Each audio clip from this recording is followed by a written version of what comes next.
नमस्कार मित्रों, the nationalist view के इस ताजा अंक में आपका स्वागत है। हमारे साथ एक बार फिर से राजेश गोपनाथ जी हैं। राजेश जी, बहुत बहुत धन्यवाद। नमस्कार। धन्यवाद अरुण जी, बहुत बहुत शुक्रिया, आपने मुझे इनवाइट किया। दर्शकों से मेरा आग्रह है कि हमारे पिछले एपिसोड्स भी देखें जो राजेश जी के साथ हमने किए हैं। खासकर इमरजेंसी पर हम 2 एपिसोड कर चुके हैं, आज हम तीसरा एपिसोड करने जा रहे हैं।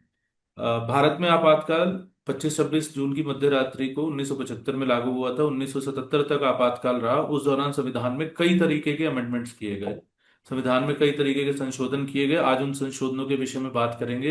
राजेश जी लेक्स लोकम नाम की प्रतिष्ठित लॉ फर्म के फाउंडर हैं और कई बड़े मुकदमे जो है भारत की अदालतों में लड़ चुके हैं। इसके अलावा मानवाधिकारों के क्षेत्र में भी काम करते हैं और प्रधानमंत्री कार्यालय सहित देश के कई प्रमुख प्रतिष्ठानों और मंत्रालयों को रिप्रेजेंट करते हैं भारत की अदालतों में।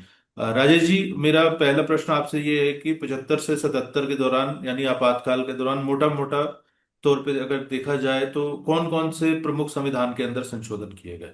क्योंकि ये इसलिए महत्वपूर्ण है कि अपोजिशन जेल में था और पार्लियामेंट में एक वन साइडेड जो है अमेंडमेंट किए जा रहे थे, गए। तो इस दृष्टि से इसको थोड़ा सा समझना जरूरी है। तो कौन कौन से प्रमुख अमेंडमेंट किए गए और फिर आगे हम खासकर जो है 42nd अमेंडमेंट के बारे में चर्चा करेंगे विस्तार से जी। हाँ, मतलब आपने सही कहा कि भाई आखिरकार ये इनकी चर्चा क्यों होती है, ये अमेंडमेंट जो इमरजेंसी के टाइम पे थे। तो बात तो सही है कि जो संवैधानिक प्रावधान थे कि भाई किसी कॉन्स्टिट्यूशनल अमेंडमेंट के लिए 2/3 मेजोरिटी चाहिए, तो वो तो थी वहां पर।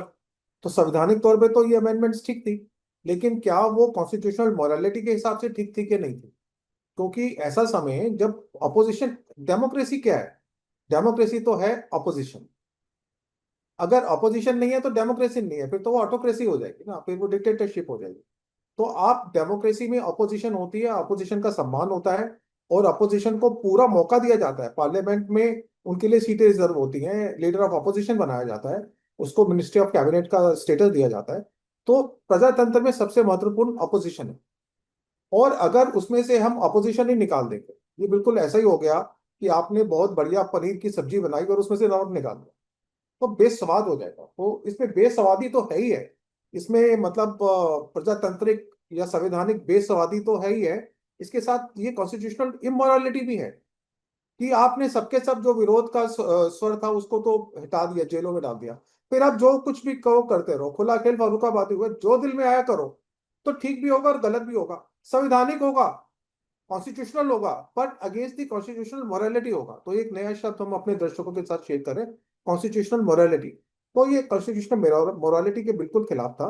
इमरजेंसी का पीरियड जैसे हम सब जानते हैं कि 25 जून 1975 को इमरजेंसी लगी थी और 21 मार्च 2077 तक रहे, तो लगभग 19 महीने का वो समय रहा। हमने पिछली बार बताया कि मलकानी जी पूरे 19 महीने जेल में रहे थे। इस दौरान के अंदर जो 21 महीने का जो पीरियड था, उसमें 5 संविधानिक अमेंडमेंट्स हुई। और सबसे पहली जो थी वो 38वीं अमेंडमेंट थी, 1975। इसका इनेक्टमेंट का डेट है 1 अगस्त 2075। और इसमें जो सबसे खास बात वो ये थी कि ये जो जो प्रेसिडेंशियल प्रोक्लेमेशन ऑफ इमरजेंसी है, जो मतलब राष्ट्रपति इमरजेंसी की घोषणा करता है आर्टिकल 352, 356 और 360 के अंदर, वो बोला कि वो फाइनल होंगी और उसको चुनौती नहीं दी जा सकती। तो मतलब आप इमरजेंसी के प्रावधान जब चाहो लगा दो, फिर उसको चुनौती देने का भी प्रावधान खत्म कर दो। उसके बाद उन्होंने जो कोर्ट था उनको उनको बार कर दिया कि किसी भी इमरजेंसी की जो डिक्लेरेशन है या जो उसके ऑर्डिनेंस इशू करते हैं राष्ट्रपति जी या गवर्नर, वो उनकी वैलिडिटी को एग्जामिन नहीं कर सकते। कोर्ट का जुडिशियल पावर की जो शक्ति है, वो किसी भी सरकारी कानून को जुडिशियल रिव्यू कर सकती है, उसके बारे में सोच सकती है कि ये ठीक है कि नहीं है। तो वो पावर भी ले ली गई। और उसके बाद जुडिशियल रिव्यू में इमरजेंसी में जो भी निर्णय लिए जाएंगे एग्जीक्यूटिव द्वारा, वो भी जुडिशियल रिव्यू से उनको बाहर कर दिया गया। तो इस तरह से जो इसका इम्पैक्ट ये हुआ कि जो principle of check of balance होता है, अब प्रजातंत्र में क्या है, चेक एंड बैलेंस तो है। अगर कुछ कानून बनाने वाले जो हमारे संसद है, वो कुछ ऐसा कानून बनाती है जो संविधान के हिसाब से नहीं है, तो उसको चेक कौन करेगा? तो कोर्ट चेक करेगी ना। ये कोर्ट चेक एंड बैलेंस ही है प्रजातंत्र। तो जुडिशरी, एग्जीक्यूटिव और लेजिस्लेचर, ये सबका मिला जुला जो चेक एंड बैलेंस है, वही पूरा खेल प्रजातंत्र है। तो चेक एंड बैलेंस को पूरी तरह से उसने ध्वस्त कर दिया। और एक तरह से कहा जाए तो जो एग्जीक्यूटिव था उसको इम्यूनाइज कर दिया, उसको बिल्कुल कुछ कानून की चिंता करने की, कोर्टों की चिंता करने की जरूरत नहीं है। तो नाम कम आता है इसका 38वीं अमेंडमेंट का, पर बहुत ही खतरनाक तरीके से उसने चेक एंड बैलेंस को बिल्कुल खत्म कर दिया, और इमरजेंसी के सारे प्रावधान कोर्टों में नहीं जाएंगे, ये बात कर दी गई। उसके बाद हमारी अगली अमेंडमेंट आती है 39th अमेंडमेंट 1975। इसका समय है 10 अगस्त 2075। पहली अमेंडमेंट 1 अगस्त, देखिए संवैधानिक अमेंडमेंट बहुत कम होती है, पर एक 1 अगस्त को हो रही है, दूसरी 10 अगस्त को हो रही है। और उसमें फिर आर्टिकल 398A जो इमरजेंसी के बारे में था, उसके बारे में जुडिशियल रिव्यू नहीं होगा, और इलेक्शन जो होगा प्रेसिडेंट का, वाइस प्रेसिडेंट का, प्राइम मिनिस्टर एंड स्पीकर, इनका इलेक्शन जो था वो किसी भी कोर्ट के अंदर उसको चुनौती नहीं दी जा सकती, ये भी इसके अंदर प्रावधान आया। इसी के आने से ही जो इंदिरा गांधी जी का इलेक्शन था वो वैलिडेट हो गया। हालांकि जजमेंट आ गई थी, पर चूंकि ये आया कि कोई भी जुडिशियल रिव्यू इलेक्शन को नहीं करेगी, तो रेसिप्रोसिटी से आया, तो उनका जो निर्णय था हाई कोर्ट का, वो निर्णय भी ध्वस्त हो गया। तो इस तरह से उन्होंने अपना निर्णय भी करा लिया। अब ये जो अमेंडमेंट है आपकी 39, ये बिल्कुल डायरेक्ट अटैक है on the independence of judiciary. खत्म कर दी ना, आपने बोला कि आपका निर्णय भी आ जाएगा, तो हमने अमेंडमेंट कर दी, और आप कुछ भी इन लोगों के ऊपर तो ना इमरजेंसी चैलेंज होगी, ना इनके इलेक्शन या चुनाव चैलेंज होगा। उसके बाद 40वीं अमेंडमेंट आती है 27 मई 2076 को।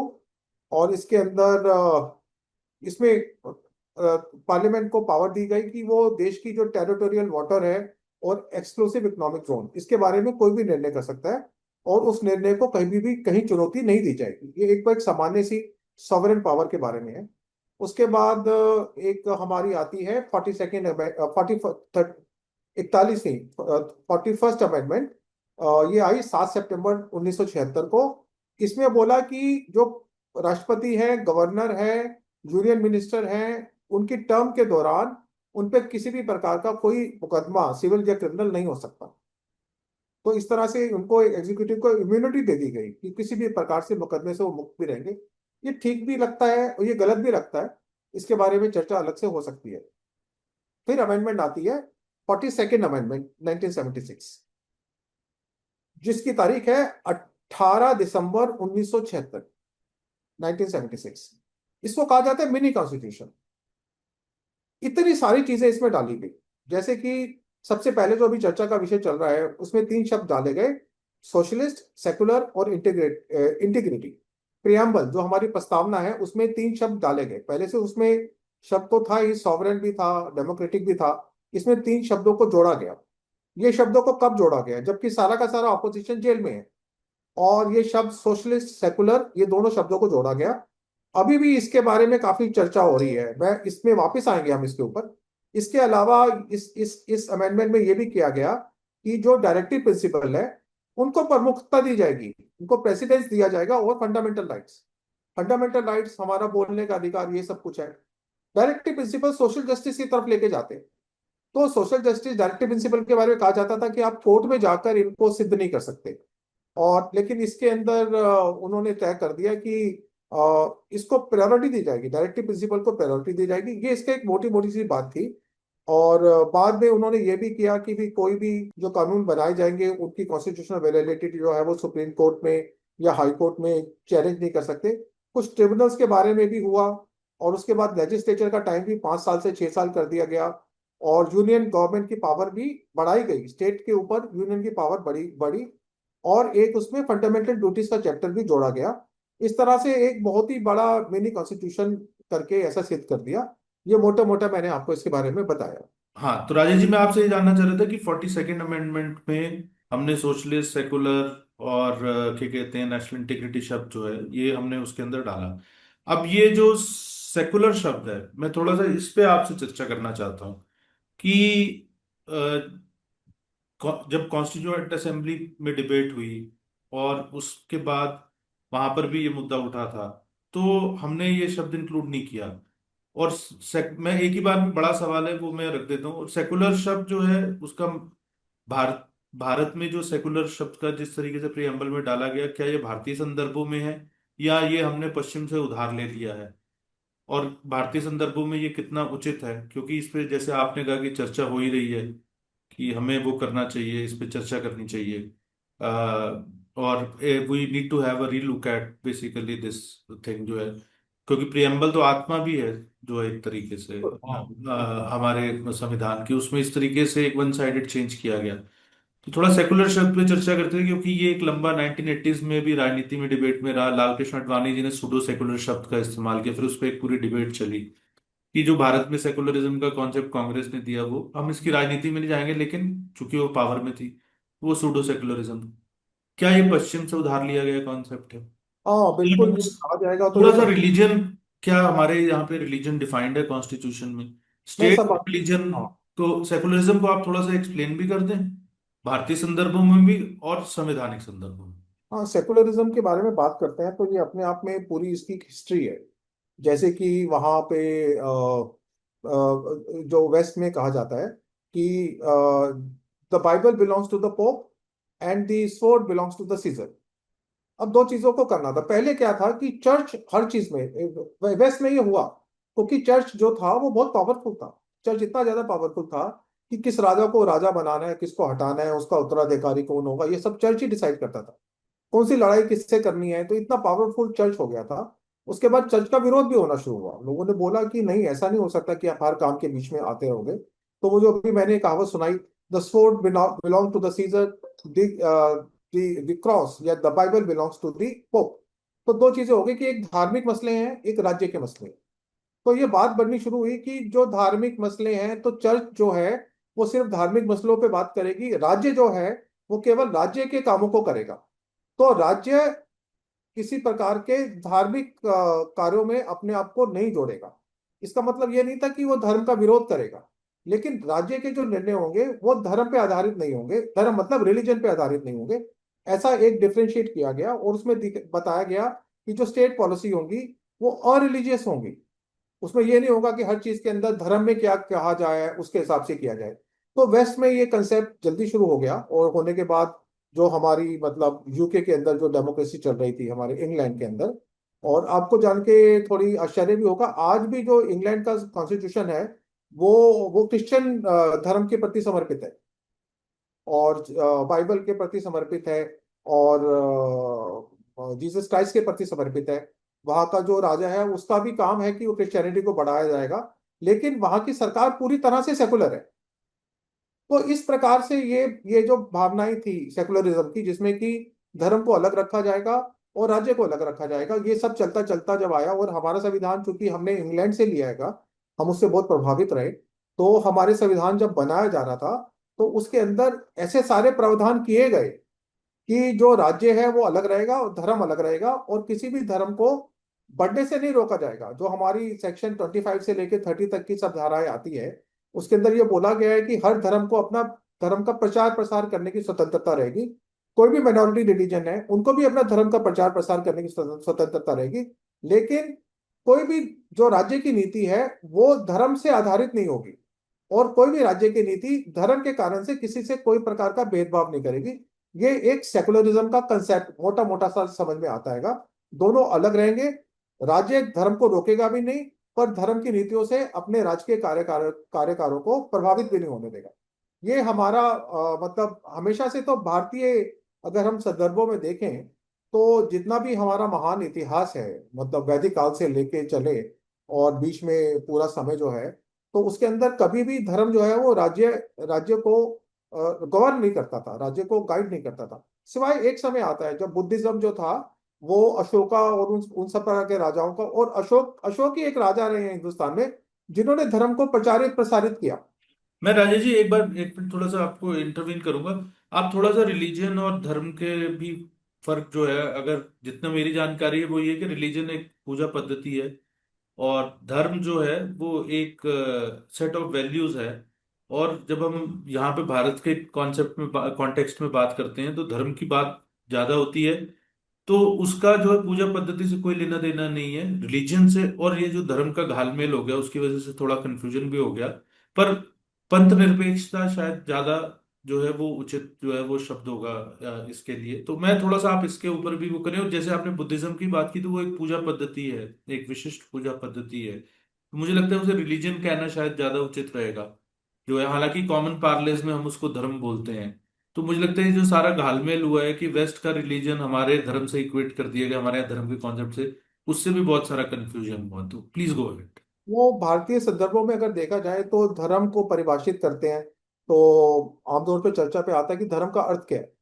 तो धर्म का अर्थ तो स्वभाव भी है, स्वभाव से भी माना जाता है कि धर्म स्वभाव है। धर्म का मतलब जो ठीक है, राइटस है, वो धर्म है। मतलब किसी गरीब को खाना खिलाना भी धर्म है। हमारे में क्या बोलते हैं, तो धर्म का काम है, धर्मादा है। तो हमारे यहाँ जो ठीक है वो धर्म है। तो हमारे यहाँ वो धर्म राज्य से जुड़ा हुआ कभी रहा ही नहीं। और इसलिए हम मानते हैं कि जो सेकुलरिज्म का ठीक अनुवाद है, वो जो है वो धर्म पंथ निरपेक्ष नहीं निरपेक्षता। हो सकता। पंथ धर्म निरपेक्ष निरपेक्ष। नहीं, हाँ, धर्म निरपेक्ष नहीं हो सकता। धर्म निरपेक्ष क्यों नहीं हो सकता? क्योंकि धर्म तो रहेगा ही रहेगा। वो तो ठीक है ना, वो सत्य है, वो शाश्वत है, वो सनातन है। तो जो ठीक है, सत्य है, सनातन है, शाश्वत है, वो धर्म है। तो उससे तो निरपेक्ष नहीं हो सकते।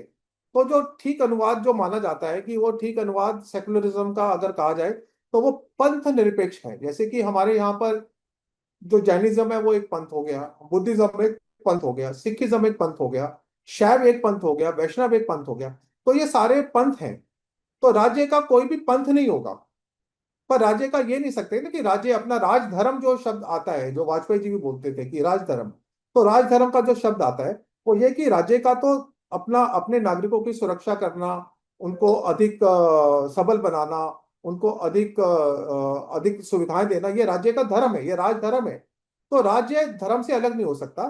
तो राज्य धर्म के साथ रहेगा, लेकिन राज्य पंथ से निरपेक्ष रहेगा। कोई भी पंथ उसमें नहीं आएगा। तो इस तरह से हमारा अनुवाद थोड़ा अलग है। भारतीय संदर्भों में आकर सेकुलरिज्म अपना मतलब बदलता है। और अजय जी, भारतीय मैं यहाँ पे आपसे ये भी पूछना चाहूंगा कि क्या भारतीय संविधान में रिलीजियन जो है वो डिफाइंड है? क्योंकि हम स्टेट और रिलीजन की बात सेकुलरिज्म के कॉन्टेक्स्ट में करते हैं। तो इसका मूल है वो ये है कि state will have no religion and state will not promote any particular religion, यानी राज्य किसी एक विशिष्ट पंथ को नहीं प्रमोट करेगा, राज्य पंथ से निरपेक्ष रहेगा, है ना? जी, तो ये, लेकिन ये रिलीजियन पे जब सारी की सारी बात टिकी है, पंथ निरपेक्षता और सेकुलरिज्म की, तो थोड़ा इसको भी मुझे लगता है कि आप अलग हमें देखना चाहिए कि क्या हमारे संविधान में रिलीजन डिफाइंड है क्या। देखिए, क्योंकि अगर सेकुलरिज्म की बात होती है या अन्यथा भी बात होती है, क्योंकि हमारे जो पूरे संवैधानिक प्रावधान भी है ना, 25 से लेके 30 31 तक जो है, वो no discrimination on the basis of religion, बार बार शब्द आता है ना। क्योंकि इक्वालिटी में भी रिलीजन आता है, हर जगह पे रिलीजन आता है, प्रियम्बल में भी रिलीजन आता है, हर जगह रिलीजन आता है। तो सवाल तो ये है कि अगर इतनी जगह पे रिलीजन आ रहा है, और सेकुलरिज्म तो रिलीजन पे ही आधारित ही है ना। तो सेकुलरिज्म में क्या होता है कि धर्म, राज्य जो है उसका कोई रिलीजन नहीं होगा। और रिलीजन है तो फिर रिलीजन के साथ दो चीजें जुड़ी हुई हैं, एक माइनॉरिटी रिलीजन, एक मेजॉरिटी रिलीजन। क्योंकि भारतीय संदर्भों के अंदर माइनॉरिटीज के राइट्स की बात होती है। ये कहा जाता है कि माइनॉरिटीज को राइट मिलेंगे। तो दो शब्द हैं जो भारतीय संविधान में बहुत इंपॉर्टेंट है, जो भारतीय राजनीति में भी बहुत इंपॉर्टेंट है, जो भारत की सामाजिक व्यवस्था में भी बहुत इंपॉर्टेंट है। वो है रिलीजन, उसका क्या अर्थ होगा। दूसरा, माइनॉरिटी का क्या अर्थ होगा। तो भारतीय संविधान में तो रिलीजन की कोई परिभाषा ही नहीं है। आमतौर पे संविधानों में परिभाषा होती नहीं है। लेकिन रिलीजन, मैं अभी पंथ के ऊपर नहीं आ रहा, मैं केवल अंग्रेजी में इसको रखते हैं। तो भारतीय संदर्भों में रिलीजन की कोई परिभाषा नहीं है कि रिलीजन का मतलब क्या है। आमतौर पे लोग बोलते हैं कि रिलीजन का मतलब है कि एक किताब, एक खुदा और एक विचारधारा। तो वो तो ऐसा चलेगा नहीं, यहाँ पे तो बहुत सी किताबें, बहुत सी किताबधारे हैं। तो संविधान की रिलीजन की परिभाषा नहीं है। और कई बार सुप्रीम कोर्ट को रेफरेंसेस भी गए, टीएम पाई फाउंडेशन का हमें नाम आता है, जिसमें सुप्रीम कोर्ट से बोला गया कि अब परिभाषित करो रिलीजन की परिभाषा क्या है। तो सुप्रीम कोर्ट भी ऐसी बातें करती है, जो ठीक है वो धर्म है, रिलीजन है, या वो सब कुछ है। लेकिन एक ठीक फोर कॉर्नर में जो हम बोलते हैं कि परिभाषा आ जाए कि इसका मतलब रिलीजन होगा, ऐसी परिभाषा अभी तक आई नहीं। तो कोई भी इसका कुछ भी मतलब निकाल सकता है। दूसरा जो इससे जुड़ा हुआ शब्द है वो माइनॉरिटी है। तो सवाल है कि माइनॉरिटी का अर्थ क्या होगा। तो अगर आप देखें कि माइनॉरिटी का अर्थ क्या होगा, तो आपको पूरे दुनिया के अंदर इस शब्द को लेके बहुत ही ज्यादा कंफ्यूजन हमेशा से मिलेगा। क्योंकि माइनॉरिटी की परिभाषित किया नहीं गया। सुप्रीम कोर्ट को भी बार बार बोला गया, कई जजमेंट में बोला गया कि आप माइनॉरिटी को परिभाषित तो करो। तो सुप्रीम कोर्ट ने यह बोला कि जो माइनॉरिटी के राइट्स हैं वो राज्य के आधार पर होंगे।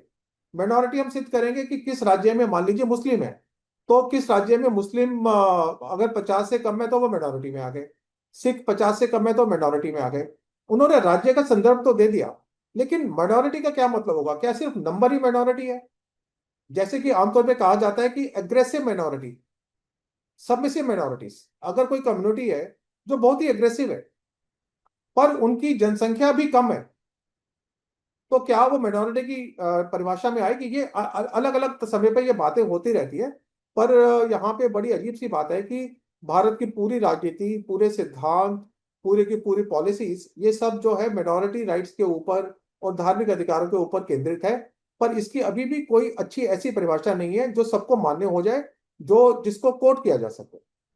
तो राजेश जी ये बताइए, अगर ऐसा अभी है तो इस कॉन्टेक्स्ट में ये सेकुलरिज्म शब्द जो हमारे प्रीएम्बल में है, तो क्या इसको जो है, जैसे अभी चर्चा चल रही है कि रीलुक होना चाहिए, एक तो ये कॉन्स्टिट्यूंट असेंबली में जब डिबेट हुई तो तब भी इसको इंक्लूड नहीं किया गया, और उसके बाद जो है वो 76 में जैसे आपने बताया कि एक इंक्लूड किया गया, वन साइडेड एक तरीके से अमेंडमेंट थी। और इनफैक्ट 42nd अमेंडमेंट के काफी सारे प्रोविजंस तो 1980 में सुप्रीम कोर्ट ने स्ट्राइक डाउन भी कर दिए, हालांकि ये वाले प्रोविजंस जो है, क्योंकि इन पे आई आई थिंक जो है वो बहुत ज्यादा चर्चा भी नहीं हुई थी, लेकिन ये नहीं स्ट्राइक डाउन हुए। लेकिन रिव्यू नहीं होना चाहिए कि ये कुछ अजीब सी स्थिति नहीं है कि आपने रिलीजन डिफाइन किया नहीं, आप सेकुलरिज्म शब्द ले, मतलब आप कैसे देखते हैं इसको कॉन्स्टिट्यूशनली, लीगली कैसे देखते हैं? देखिए, जो बड़ी बात तो यह है कि जो कॉन्स्टिट्यूंट असेंबली थी हमारी, जिसमें श्री भीमराव अंबेडकर उसकी ड्राफ्टिंग कमेटी के चेयरपर्सन थे, और काफी समझदार लोग थे उसके अंदर, और उसमें हर चीज की चर्चा हुई।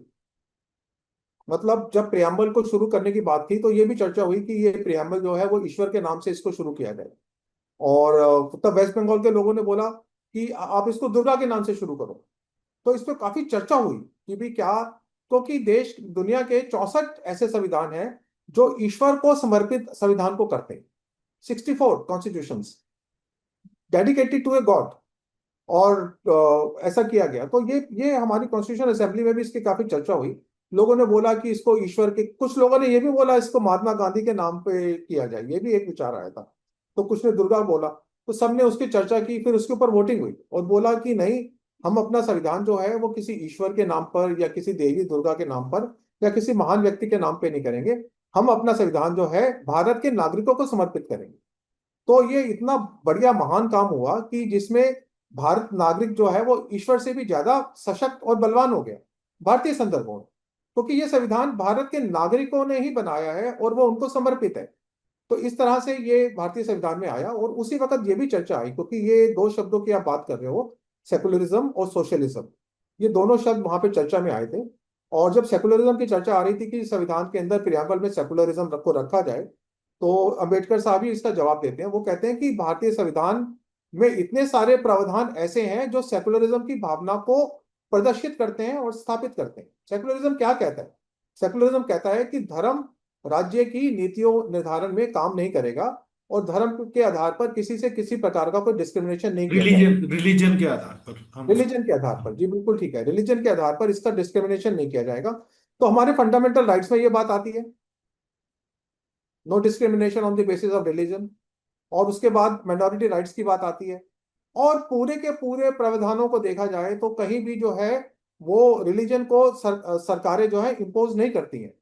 और जहां तक दूसरी बात आती है कि लोगों को डर था कि भारत, क्योंकि पार्टीशन हुआ था ना हिंदुस्तान का, तो मुस्लिम अलग हो गए थे। तो लोगों के मन में ये भाव था कि जब ये भारत नया देश बनेगा तो हो सकता है कि माइनॉरिटी को अच्छी तरह से ना रखा जाए, खासकर मुस्लिम्स के बारे में, क्रिश्चियंस के बारे में, क्योंकि इनसे इनसे थोड़ा सा दिक्कत में आ गया था, उसके कारण से इतना रक्तपात हुआ। बस थोड़ा कटुता पाकिस्तान का माहौल था, थोड़ा मन मुटाव वाला का माहौल था सामुदायिक उस स्तर वक्त, पर। उस वक्त तो बहुत ज्यादा था।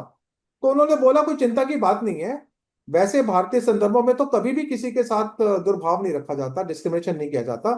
तो अगर किसी को लगता है कि स्वतंत्र भारत के अंदर जो लोग हैं वो माइनॉरिटीज को पूरे राइट नहीं मिलेंगे, तो बाकायदा संविधान के अंदर प्रावधान किए गए कि सब माइनॉरिटीज को अपना धर्म धर्म का प्रचार प्रसार करने के लिए और धर्म का पालन करने के लिए पूरा अधिकार मिलेगा।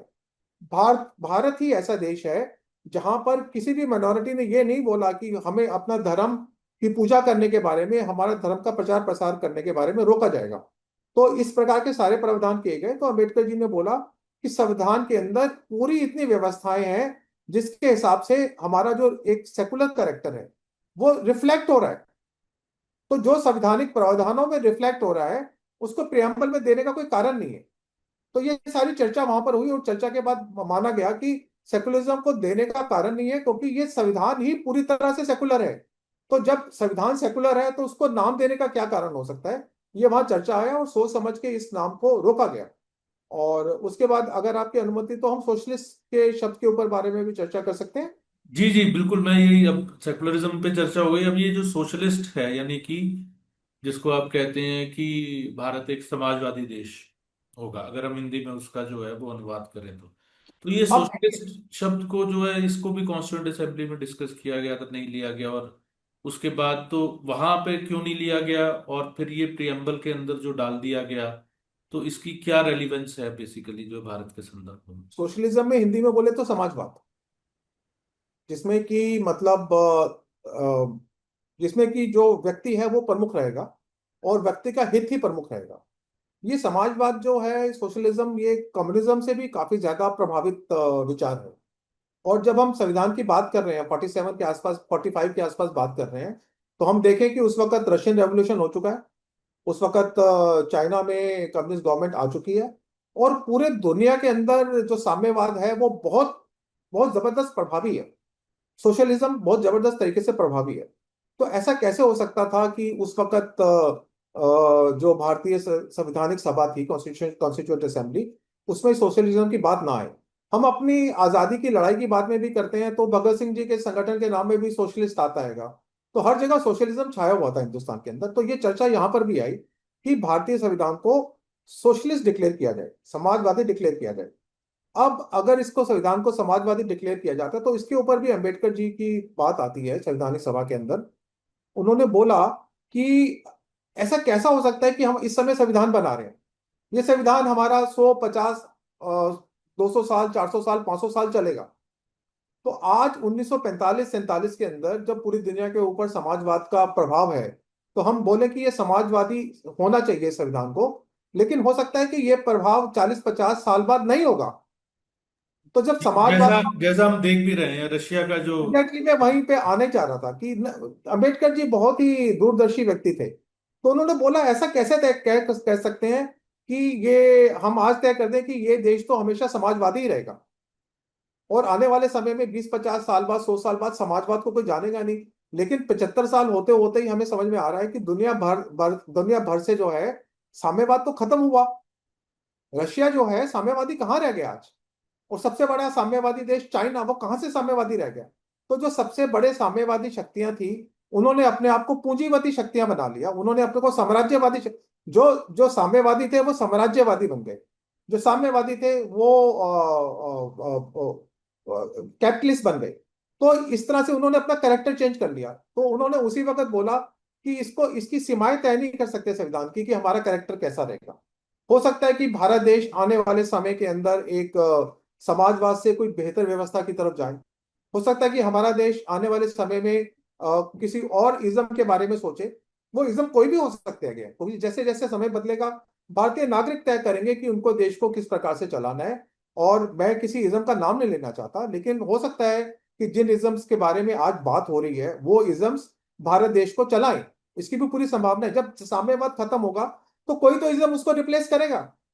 अब कौन सा इज्म उसको रिप्लेस करेगा या कौन सा इज्म उसको रिप्लेस करने वाला है, अगर हम नाम लेंगे तो उस पर कुछ कंट्रोवर्सी हो सकती है। उसको अवॉइड करते हुए मैं बोलता हूं कि कोई भी इज्म आने वाले समय में भारतीय संविधान को और भारतीय के लोगों को गवर्न करेगा, और उसकी संभावनाएं तो हमेशा रहेंगी। तो बहुत अच्छी तरह से संवैधानिक सभा के अंदर बोला गया था कि सेकुलरिज्म को ना रखा जाए, सोशलिज्म को ना रखा जाए। लेकिन क्योंकि इमरजेंसी का समय आया, और इमरजेंसी का समय ऐसा समय था जबकि इंदिरा गांधी जी के ऊपर साम्यवादियों का बहुत जबरदस्त प्रभाव था। अब उस प्रभाव के कारण से उन्होंने साम्यवाद को इस संविधान में लाके रख दिया। इस भारत का समाधान संविधान हमेशा समाजवादी रहेगा। समाजवाद एक अपने आप में एक महान परंपरा है, मैं उसके बारे में कोई शक नहीं रखता अपने दिमाग के अंदर। वो सबको समान देती है, मतलब अपॉर्चुनिटीज देती है। लेकिन क्या वही ही ऐसी व्यवस्था है जो आने वाली सदियों तक सबको न्याय देती रहेगी?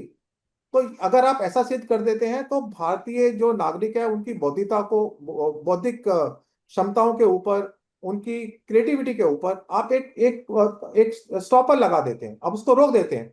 आप कहते हैं कि आप कुछ नहीं सोचेंगे, आप कुछ नहीं बोलेंगे, आप कुछ भी बेहतर नहीं कर सकते। ये कैसा हो सकता है कि एक व्यवस्था हमेशा बेहतर रहेगी जब वो चाइना में फेल होती है, रशिया में फेल होती है, यूरोप में फेल होती है, तो भारतीय संदर्भों में भी वो फेल हो जाएगी ना। तो उन्होंने बोला कि नहीं, हम इसको सीमित नहीं करेंगे, लेकिन बड़े दुख के साथ कहना पड़ता है कि जब कोई भी नहीं था सामने विरोध करने के बाद, तो उसमें सोशलिस्ट शब्द डाला गया।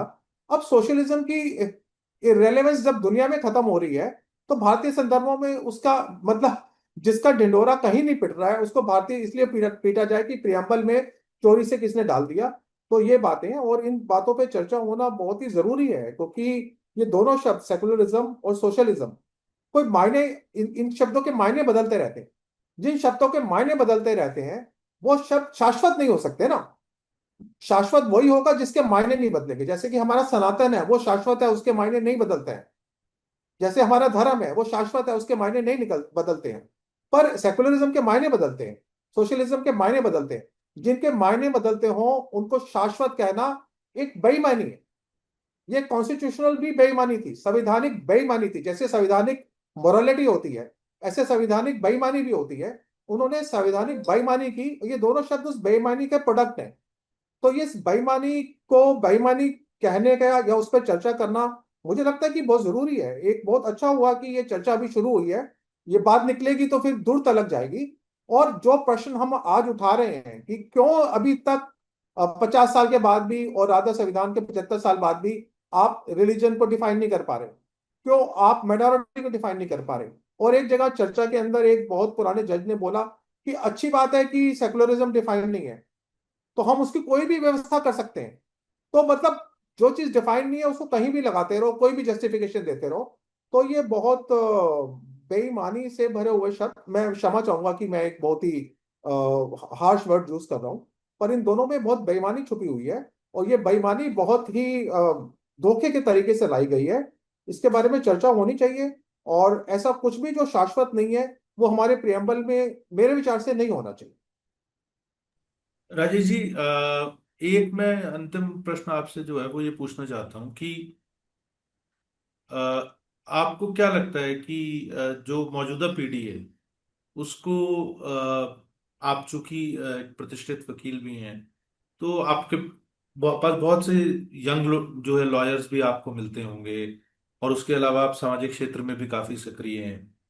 तो हमारी युवा पीढ़ी को क्या इस विषय में, जो अक्सर इंस्टा पर और फेसबुक पर और ट्विटर पे, जो एक्स पर जो है वो, कि संविधान खतरे में है, इस चीज का जो है, जैसे जब भी कुछ संविधान में कुछ करने की बात होती है, क्या वो इस चीज को लेके जागरूक हैं भी, कि ये 42वां जो संशोधन, ये जैसे आपने, मैं आपकी बात से पूरी तरह सहमत हूँ कि एक संवैधानिक बेईमानी करके जो है वो शब्दों को इंक्लूड किया गया। तो क्या इन ये आपातकाल आपातकाल में जो आपने पहले भी जो संशोधन बताया, किस तरीके से संविधान को तोड़ा मरोड़ा गया, तो आपका एक तो व्यक्तिगत अनुभव क्या है जब आप ये मौजूदा पीढ़ी से मिलते हैं? क्या उनको इस विषय में जानकारी है? नहीं है तो क्या करना चाहिए जो है उन्हें, और इस विषय में, और मैं सिर्फ जो है वो विधि क्षेत्र से, कानून के क्षेत्र से जुड़े हुए लोगों की बात नहीं कर रहा हूँ, जो है यूनिवर्सिटीज में, कॉलेजेस में जो है, जो छात्र हमारे जा रहे हैं, स्कूलों में जो हमारे जो छात्र पढ़ रहे हैं संविधान में चीजें जो है, तो आपको क्या लगता है कि मतलब क्या किया जाना चाहिए, किया जाना जरूरी है, कैसे कर सकते हैं, और कितनी इसकी हमें जरूरत है, मतलब अभी लोगों में अवेयरनेस इस चीज को लेके है या नहीं? देखिए, जहां तक बात आती है कि संविधान खतरे में है, तो जो प्रतिपक्ष है वो तो ये बात कहता ही है कि संविधान खतरे में है, संविधान खतरे में है। तो प्रतिपक्ष तो इस बात को जब इमरजेंसी थी तो भी कह रहा था, उसके बाद जब भी कुछ भी नया होता है तो संविधान खतरे में आ जाता है। तो शाश्वत बात यह है कि क्या संविधान खतरे में होगा तो उसका क्या रास्ता निकाला जाएगा। तो अगर संविधान खतरे में है तो संविधान की रक्षा करने के लिए कोर्ट बैठी हुई है ना। तो जितने लोग भी बोलते हैं कि संविधान खतरे में है, उसमें से कोई सुप्रीम कोर्ट में जाके बोलता तो नहीं ना कि ये संविधान को ये खतरा आ गया, अब आप हमारी सुरक्षा करो। तो अगर आप बोल रहे हो संविधान खतरे में है और उस खतरे को दूर करने का काम सुप्रीम कोर्ट ने करना है, तो आप सुप्रीम कोर्ट में नहीं जाते और आप केवल शोर मचाते रहते हैं। तो संविधान के बारे में अगर आपकी प्रतिबद्धता है, तो प्रतिबद्धता के शोर मचाने की और गालियां देने की है। क्या आपके संविधान के प्रति प्रतिबद्धता अगर वो खतरे में वास्तविक तौर पर है, तो आपका ये काम है कि आप सुप्रीम कोर्ट पे जाएं और उस बात के ऊपर जो भी खतरा है उसको उसको हटवाएं वहां से। तो प्रतिपक्ष शोर तो मचा रहा है, लगातार मचाता रहता है कि संविधान खतरे में है, कोई अपने हाथ में किताब लेके घूमता है, कोई कुछ लेके घूमता है। तो उनका अपोजिशन का काम है, उनका अपना प्रचार प्रसार करना है, उसमें हम किसी प्रकार की चिंता, किसी प्रकार की आपत्ति करने का कारण नहीं है। लेकिन जहां तक आम जन का मामला आएगा, तो आम जन को तो लगता नहीं है कि संविधान खतरे में है। आम जन को क्यों लगेगा संविधान खतरे में है? भारत का आम जन जो प्रजातंत्र का एक कारण है, क्या उसको वोट देने का अधिकार मिलता है? तो भारतीय संदर्भों में कहा जाएगा कि भारतीय संदर्भों में वोट देने का अधिकार हर एक को मिलता है। कोई ये नहीं कहता कि मुझे वोट नहीं देने दिया जा रहा, और कोई ये नहीं कहता 100 में से 1000 में से एक आदमी बोलेगा कि मेरा वोट कट गया। पर वो संख्या इतनी छोटी है जो कि टेक्निकलिटी में कुछ हो सकता है, जैसे कि वोट देने का अधिकार कभी भी भारतीय नागरिकों से नहीं छीना गया। दूसरा, संविधान की बात आती है तो अपने विचारों को प्रकट करने का अधिकार, freedom of expression, thought, freedom of thought and expression, सोचने का अधिकार, विचारों को प्रकट करने का अधिकार। भारतीय संदर्भों में कोई भी कहीं नहीं कहता कि हमें सोचने का अधिकार नहीं है, हमें अपने विचारों को बताने का अधिकार नहीं है। तीसरा अधिकार होता है संगठन बनाने का अधिकार, इकट्ठा होने का अधिकार। तो वो संगठन बनाने का अधिकार और इकट्ठा होने का अधिकार, वो भी डिनाइल नहीं कर सकते। हर जगह पे प्रदर्शन होते दिखाई दे रहे हैं। भारत एक ऐसा देश है जहां पे हम लोग परेशान भी होते हैं कि इतने सारे प्रदर्शन क्यों होते दिखाई दे रहे हैं, लेकिन हमें अच्छा भी लगता है कि प्रदर्शन होते दिखाई दे रहे हैं, क्योंकि प्रदर्शनों का होना ही भारतीय संविधान और भारतीय प्रजातंत्र की जो खूबसूरती है उसको प्रकट करता है, उसको खुशबूदार बनाता है। तो हमारे पास, हमारे हर नागरिक को वोट देने का अधिकार, चुनाव लड़ने का अधिकार, अपने कुछ भी सोचने का अधिकार, उसको प्रकट करने का अधिकार, संगठन बनाने का अधिकार, विरोध करने का अधिकार, और प्रदर्शन करने का अधिकार, इतने सारे अधिकार यहाँ पर सबको मिले हुए हैं।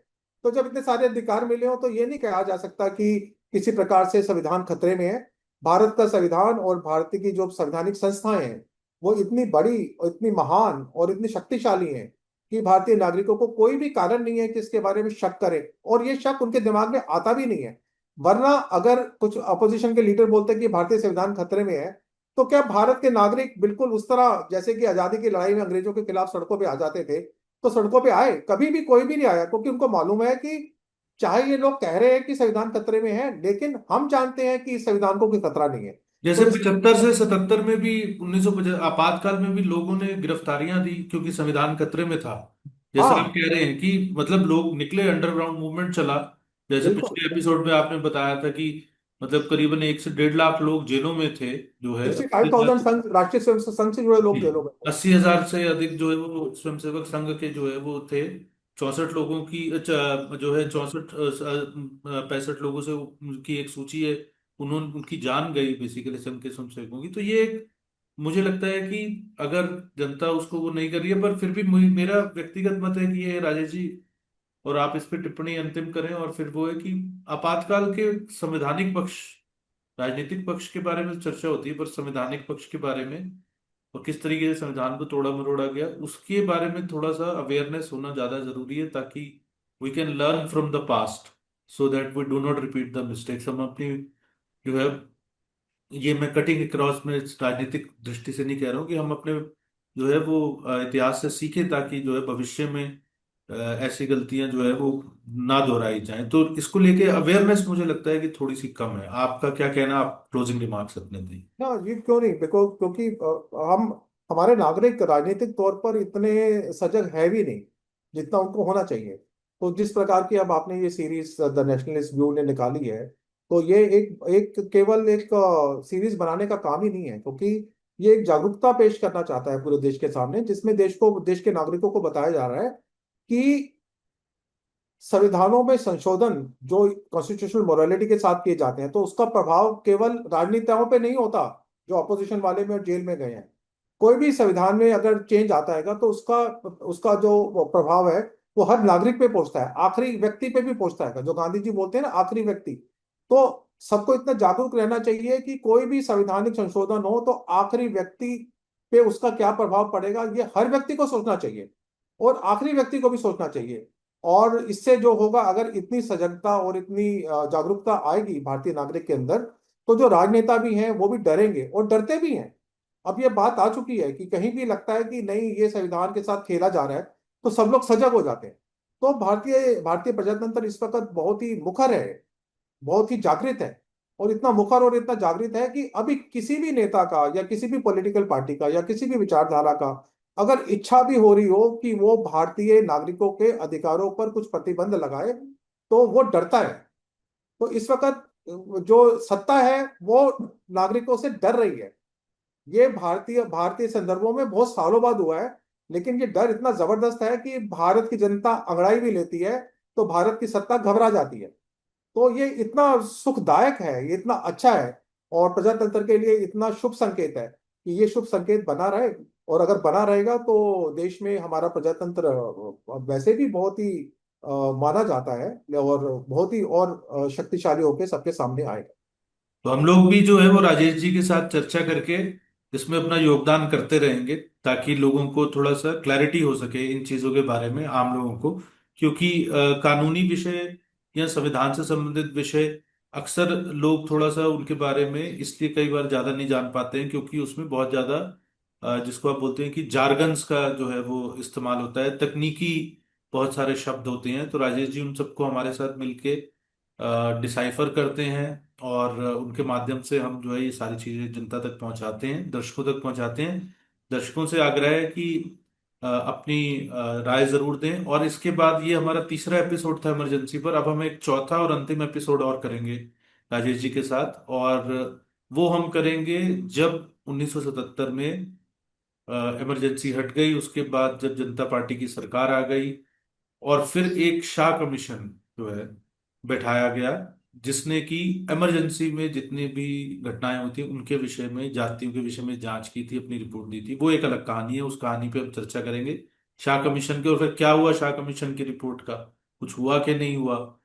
और क्योंकि शाह कमीशन की रिपोर्ट एक ऐसी रिपोर्ट है जिसके बारे में बहुत ही कम जानकारी सार्वजनिक।